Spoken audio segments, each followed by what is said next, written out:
আসসালামু আলাইকুম বন্ধুরা, কেমন আছেন? ভালো আছেন? কুরবানি ঈদের নামাজ পড়ে আসলাম। ঈদ মুবারক। তো বিদেশের বাড়ি, ঈদ কোনো রকম নামের পর। দেখেন, ঈদের নামাজ পড়ে 1 মিনিটও দাঁড়ানোর সুযোগ পাইলাম না। এখনই ডিউটি, হাসপাতালের ডিউটি। বুঝতে পারছেন? এই হলো প্রবাস জীবন।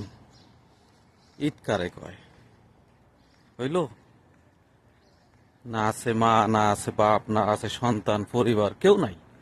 তারপরেও রেস্টটুকু যে, তাও নাই। এই এখন মসজিদতে বেরোলাম, এখনই যাব হাসপাতালে ডিউটি করতে।